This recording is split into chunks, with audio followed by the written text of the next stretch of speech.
पहले से ही विभा को कपड़े धोने का बड़ा शौक था।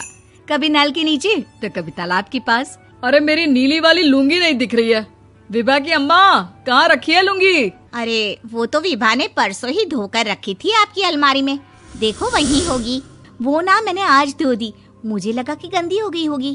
अरे कैसे गंदी हो गई थी? उसे तो मैंने पहना भी नहीं। हे भगवान, इस लड़की के कपड़े धोने की आदत से परेशान हो गया हूँ मैं। जितना तो घर में राशन नहीं आता, उससे कहीं ज्यादा डिटर्जेंट पाउडर का खर्चा है। इसकी शादी करवा दो, शादी। जाए अपने घर में ही करे काम, फिर चाहे घर के कपड़े धोने हो या पूरे गांव के। हाँ ठीक बोल रही हो, देखता हूँ मैं कोई लड़का। वो दिन भी आ जाता है जब विभा को देखने लड़के वाले आ जाते हैं। लड़की मुझे अच्छी लगी। होने वाली सास कहती है, बेटी अगर कुछ पूछना है तो पूछ लो। वैसे तो हमारी लड़की बहुत ही शर्मीली है, जो बोल दो वो मान लेती है, इसे क्या पूछना होगा। अरे कैसी बात कर रही हो माँ, मुझे इन लोगों के घर रहना है, सवाल तो कई है। हाँ हाँ बेटा, पूछ लो ना, क्या पूछना है। आप लोगों के घर कपड़े कौन धोता है? सास का मुंह बन जाता है।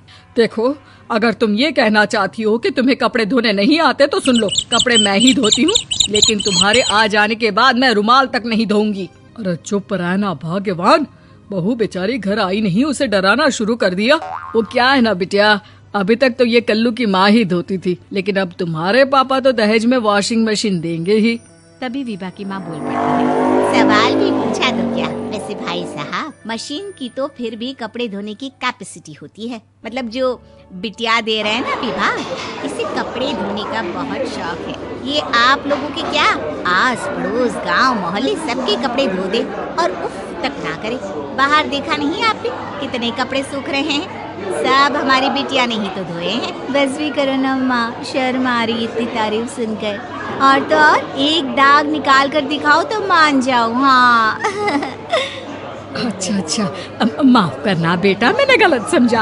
हमें तो रिश्ता बहुत पसंद है। और ऐसे जुड़ जाता है रिश्ता कपड़े धोने का शौक रखने वाली विभा का। उसकी शादी हो जाती है कोयला फैक्ट्री में काम करने वाले कल्लू के साथ। शादी के बाद अचानक विभा चिल्लाती हुई सास के पास आती है, सासू माँ, अरे सासू माँ कहाँ है आप? ये तो धोखा है, धोखा दिया आप लोगों ने मुझे। इसे ससुर के चक्कर के बारे में पता चल गया। अरे तो उसमें तुझे क्यों धोखा मिला है? अरे नल में पानी नहीं आता, कपड़े कैसे कब धुलेंगे? अच्छा, तू पानी नहीं आ रहा उसकी बात कर रही है।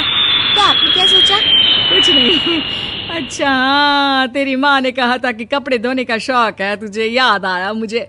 शौक बोलकर कपड़े धोने वाले मेरे जुनून को कम ना आके सासू माँ, कपड़ा धोना मेरा गुरूर है।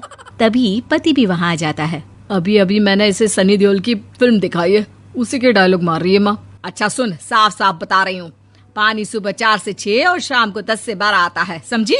विभा टाइमिंग सुनकर हैरान हो जाती है। ये क्या भूतों का मोहल्ला है? सुबह 4 बजे उठकर कौन कपड़े धोता है? 4 बजे टंकी में पानी जाता है, फिर सारा दिन धोना ना, किसने मना किया? अरे कैसे बात कर रही हैं? 200 लीटर की टंकी में कितने कपड़े धो लूंगी मैं? सुबह ही उठ जाऊंगी मैं। अब क्या था, विभा सुबह 4 से लेकर रात के 12 बजे तक कपड़े ही धोती रहती। एक रोज सास पड़ोस से निकलकर कहीं जा रही होती है कि साथ वाली कहती है, हाँ कल्लू की माँ, जरा ये बताओ कि 2 साड़ी है, 2 ब्लाउज और एक पेटीकोट और एक नाड़े वाला लंबा कच्छा। हाँ तो? अरे तो क्या, कितना लोगी धुलाई ये बताओ। धोबन दिख रहे हैं हम क्या? हमारे पति सरकारी नौकरी से अभी रिटायर हुए हैं और बेटा सुपरवाइजर है कोयला फैक्ट्री में। धोबन समझ रखा है हमें?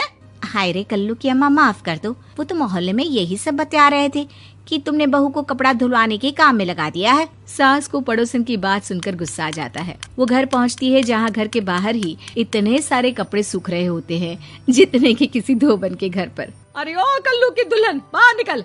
माँ जी यहीं आ जाओ, बाथरूम में चादर धो रहे हैं हम। अरे अभी हम धोते हैं, तुमको बाहर निकलो। ये आस पड़ोस वाले बोल रहे हैं कि हम बहू से कपड़े धुलवा कर उसे कपड़ा धोने वाली बना दिए हैं। अरे छोड़ो ना माँ जी, किन लोगों की बातों में आती हो? आस पास के लोगों का तो काम ही होता है कि वो किसी तरह सास बहू को लड़ा दे।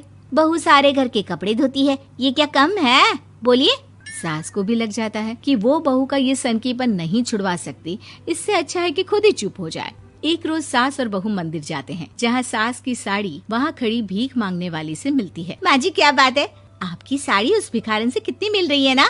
हाँ देखो तो दोनों की साड़ी मिल रही है। क्या बात है कल्लू की अम्मा, तुम खुद को तो अफसर की बीवी बताती हो और ऐसी सिंपल सी प्लेन साड़ी पहनकर घूमती हो। सिंपल और प्लेन नहीं है ये साड़ी। तो क्या सोने के धागे से फूल बने हैं? कुछ भी सासू माँ, कुछ भी। हाँ, बने थे इस साड़ी में सोने के धागे से फूल। मेरे पति लेकर आए थे मद्रास से स्पेशली मेरे लिए 10,000 की। ताहे भाई साहब इस भिखारन के लिए भी सेम टू सेम साड़ी लेकर आए होंगे 10,000 की। सास उस वक्त तो कुछ नहीं कहती, लेकिन बहू के साथ घर आती है और अलमारी से एल्बम निकाल कर लाती है। ये साड़ी देख रही है, ये वही साड़ी है जिसे मैंने अभी पहना था। इस साड़ी में ये जो चमकदार फूल दिख रहे हैं ना, ये सोने के धागों से काटे गए हैं।